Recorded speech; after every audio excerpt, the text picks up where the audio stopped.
Shalom! Greetings to everyone. This is Pastor Larry, Pastor Emily. and we're here to encourage, not to impress. Like each one of you, we're not experts, just fellow travelers.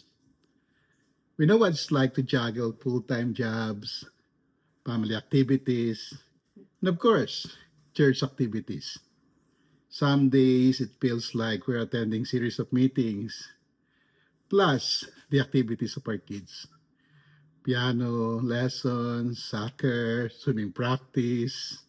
Some of you maybe they have dance lessons, right? We've walked the demanding seasons. Yes. And often without any helpers at home. That means laundry, meals, and ministry preparation. All done. Thankfully, we have coffee. But of course, prayer. Sounds familiar? For many, we're in the peak of our careers and probably mortgage years. Work is demanding. Maybe some are having long work days plus the weekend overtimes. So we're mostly in the season of mental or physical exhaustion. Some of us come home and feel like we just ran a marathon. Pagod na pagod tayo. And sometimes that's literally na hinihingal tayo. And yet, we still step into church service, prayer meetings, Bible study, family commitments, and the kitchen. Truly, exhaustion is real. But so is faithfulness. That's why this season deserves grace and not guilt. And there were seasons I carried extra, to be honest. Agree. At home, emotionally, and in ministry.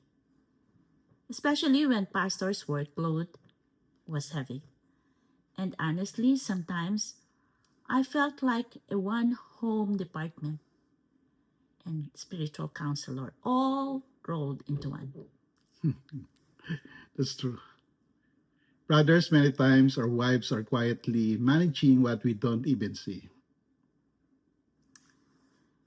What saved us was first, of course, understanding of what our roles are, the differences in roles.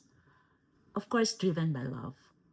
So, my advice, especially to young couples, handle every differences by speaking early, not silently, before fatigue turns into frustration. But remember, support doesn't mean losing yourself. It means partnering with honesty. Honesty coupled with grace. Grace ang mahalaga doon. That's why as men, it's easy to feel the pressure to provide and lead, especially when bills and mortgages are overwhelming. We push through exhaustion at our work, in the church, at home, thinking we need to do it all perfectly. But remember, folks, constant pushing can leave marriage dry. We've been there. An emotional presence matters a lot. More than checking off task. Ano ba yung mga walis na kalat na maliit na yan? Yung hugasan na naiiwanan. Emotional presence matters. Agree. And I learned that coming home tired doesn't excuse being unavailable to Emily or to the family. Brothers, noticing what your wife does quietly, that's leadership too.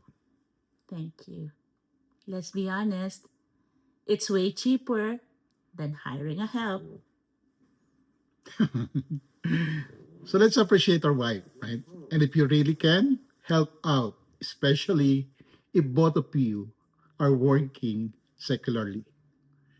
Emotional availability always matters. So here's our personal story. I retired early. Maybe many of you already know. Not because we were rich, but because we chose peace over constant busyness. And that choice involves some financial adjustments. Yes. But the payoff, margin in marriage. Lumuwag kami. More quality and relaxed time with each other. And of course, for our family and for the ministry. And a little less gray hair for both of us. Yeah, kasi nakakapagtina na kami na mas madalas. And, okay, while early retirement isn't the plan for everyone, of course we know the principle matters. Peace in marriage, it's invaluable. It's priceless. Less pressure, more love, may kiss araw-araw. Yee. Kaya sometimes, a little financial sacrifice will be balanced by joy and the presence at home.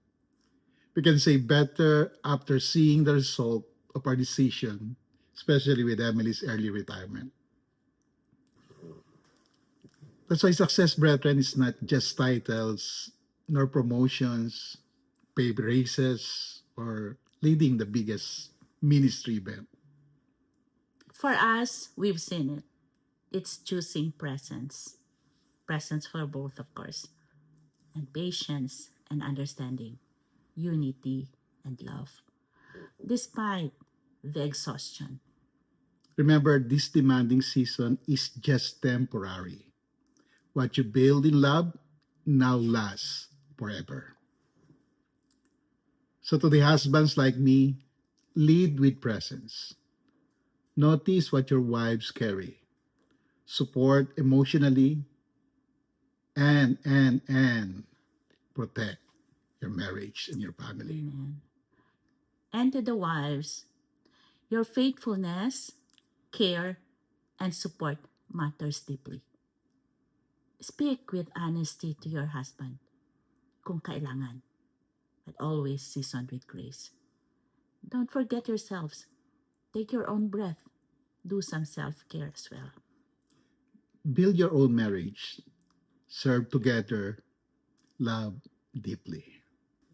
And in closing, family involvement in the church is a blessing. It's a blessing. Unity at home strengthens service. Healthy marriages bless the church. If work has drained you, God sees you. And if home feels stretched, grace is with you. Kaya mo yan, kapatid. So with both of you, you're building a marriage and a family that will last whatever seasons come to you. So let me pray for you, brethren. Beloved Heavenly Father, we just bless you and thank you, Lord of God. I pray God continue to strengthen every couple here in JRM Sulu Kautal, Lord. Give godly wisdom to them, O Lord.